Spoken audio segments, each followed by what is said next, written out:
Hello, this is Mrs. Dreetz coming to you from my empty classroom. So much easier to explain to kids, so bear with me. I'm teaching today how to do a Kumi loom. I will add a document so you can have written directions as well, but for now this is my tutorial. Start with about a 6-inch square of cardboard. You're going to cut a square and then you're going to turn it, cut off the corners to make an octagon. You're going to make a little slice in each side of the octagon and poke a hole in the middle. As you can tell, mine's not perfect. It works just fine. You can also do this with a circle if you have the cutting completely even. I just find it's easier to do the octagon, and I know the spacing works. You're going to take 7 lengths of yarn. Arm length is the longest you're going to want it, or it will get tangled. Make sure to cut the ends.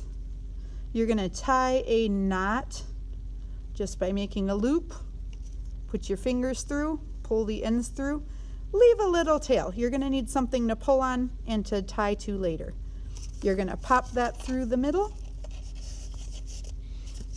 You're going to put 1 thread in each of your slots. You have 7 threads.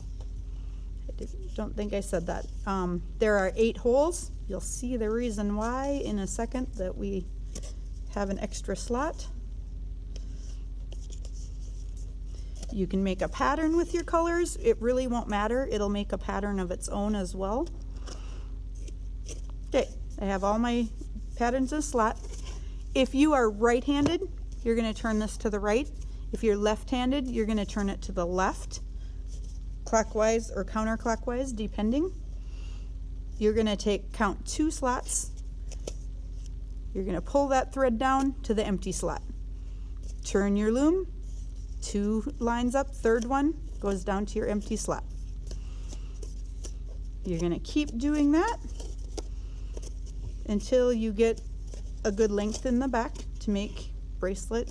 You can make a necklace, you can make a keychain, whatever you'd like. I'm redoing this demo with a little thicker yarn so it goes a little faster and you get kind of easier results than the thin thread I tried the first time. You can use embroidery floss, you can use yarn, you can use crochet thread. I would suggest yarn for your first try just because it's easier to handle. Most of you probably have some on hand. It goes quickly. If you do the floss or the thread like I did before, it takes a long time.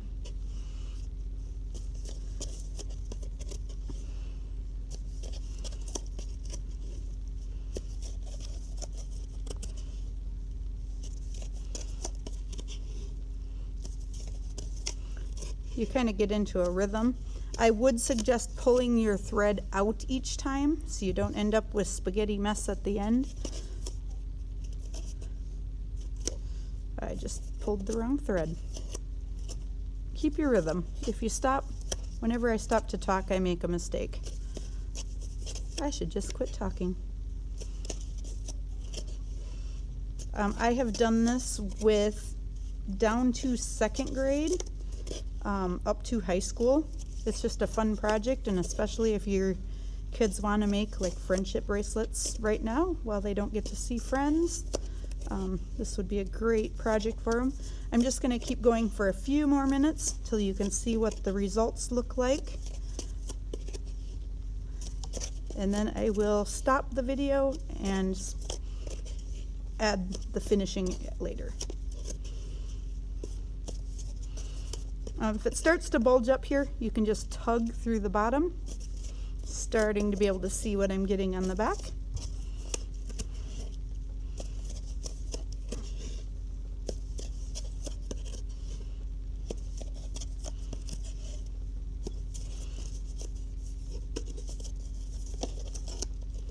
And again, if you grab the wrong thread, it's probably not going to be a huge deal. You'll just see a little bobble in your pattern.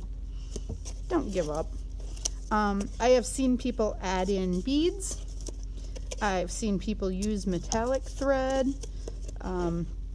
Paracord works well too. The one thing I've tried that did not work was the plastic stuff for making beads. like kids necklaces type beading stuff. That did not work. That just kind of made a tangled mess. And it just didn't look that great. So the only thing I'd suggest, you can also use like a shredded t-shirt, recycled shopping bags. You can make thread with that if you're at home without supplies. Okay, you're starting to see the pattern coming out at the bottom. Kind of is making a stripe with the white and alternating the black and the red. I'm going to keep going until I have a good length, and then I will show you how to finish it at the end.